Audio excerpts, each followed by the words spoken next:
On to the next. You're not Hey gonna like Des, this though. what's cyclone carving? If It's the I'm... mini spin. The Okay, that's what got. Okay, It's I hurts never seen you it. shouldn't I didn't stand know. in it, especially if you just ate something else.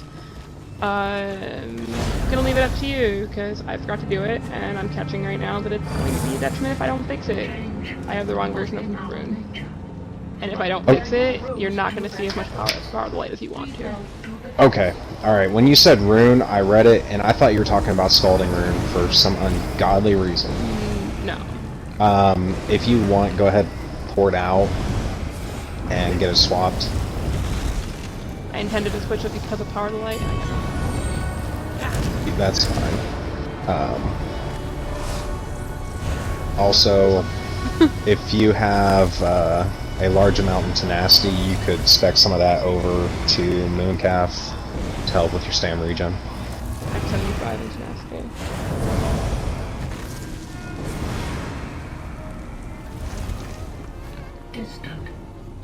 Okay.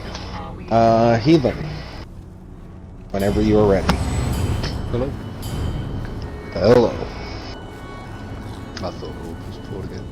I am, but you can do this to 11 and I'll be there shortly.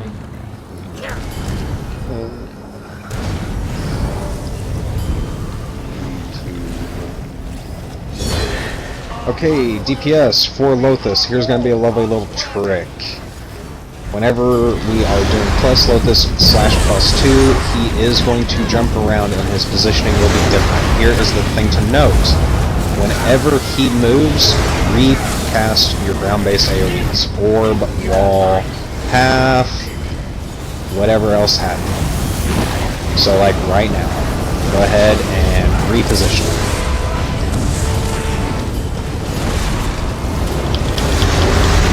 Even get ready for that bash.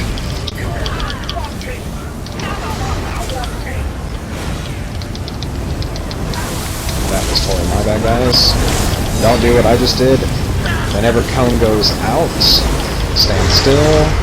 If you guys actually want to spread out just a hair, so that way we're not all getting blasted by the cone. Today's my lucky day.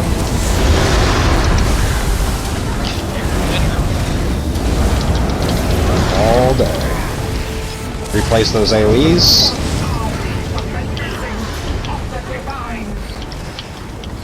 Also, since all but one DPS here is using Destro, wait until like right after he jumps to drop it. Oh, nasty.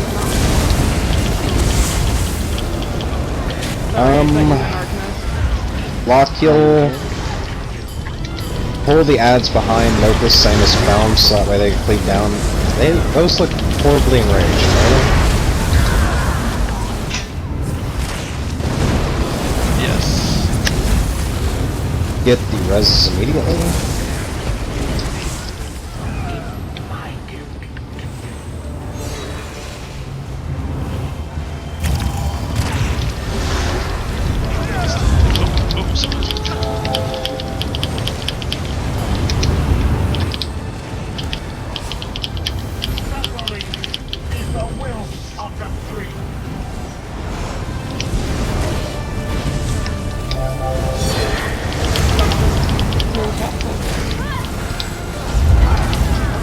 Block. If it's not your cone, get out of it.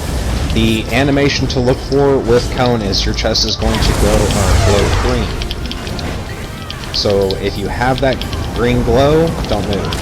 If you don't have it, get out of the cone. If you don't know if it's yours, just block, pray.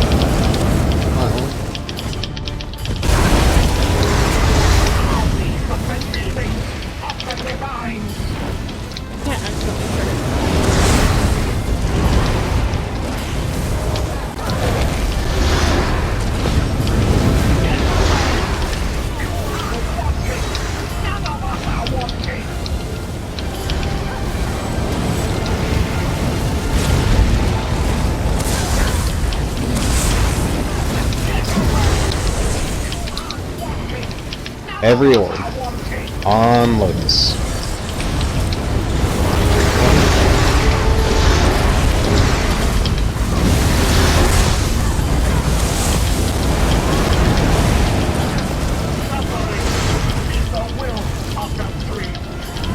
you will be holding said Lotus. The thing to note is his light attack will be marked by that AoE, really small AoE. So whenever you're holding Ohms, if you do not see yourself getting that AoE and you know Lotus is up, you've lost him, it will be up to you to let Lochiel know that you have lost him, and that Lochiel needs to bring him back to you. I cannot stress enough how tedious it is for you to lose Lotus. Because again, once we get to the +1, +2, our goal is to never have to hard focus Lotus. He should die entirely to cleave. For the DPS, this will bring us to our next note. When I said whenever Lotus moves, you recast your ground-based AoEs, that is at all times. So like, during +2, with all the hell and chaos that goes on with it, when Lotus moves, replace your AoEs so that way they're clipping them. Quick note, now that we are finally at Ultims, I do want to do one little thing that is going to be wonderfully different. Everyone here should be familiar, nothing too extreme. Same thing I did with... Okay. Everyone here should be familiar with kiting lanes. Your lanes are assigned in the roster. If you are not familiar, if you cannot recite to me what your lane is right now, pull up Discord, look at the roster, figure out your number. I'm going to be talking for a second so you have time. The traditional lanes, for those of you who don't know, are going off these little B squares. So, this little square right here, lane 1. 2, 3, 4, 4 and 5 aren't over top of a square. 4.5 is Tom's, since he is back kite. Then 6, 7, 8 behind Olms' ass. Here is the mental image for you guys to have. From Olms to your square, that is your trajectory, your kiting lane. These are basic. It's a very basic idea, and it serves the function in keeping people from running on top of each other and killing each other with kite. For this pool, I really don't want you guys walking in a straight line backwards, do whatever. For the love of dear God, yes, Aubrey. That is under the assumption that you are standing in the proper place. You need to be close to Ohms.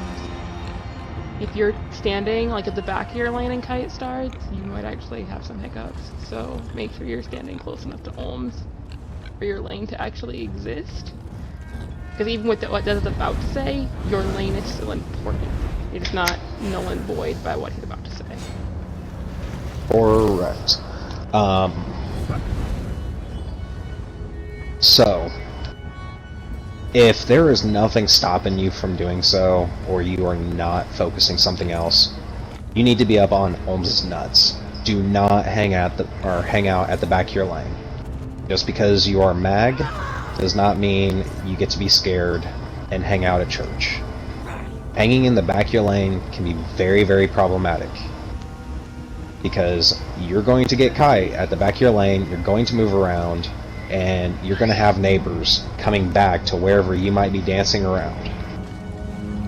If you are lanes 8, 7, 1, or 2, if you are sitting at the back of your lane, you run the possibility of getting just enough into Ohms' line of sight that you can catch a spit. There are only two possibilities for this. One, Heathen as main tank has turned Ohms.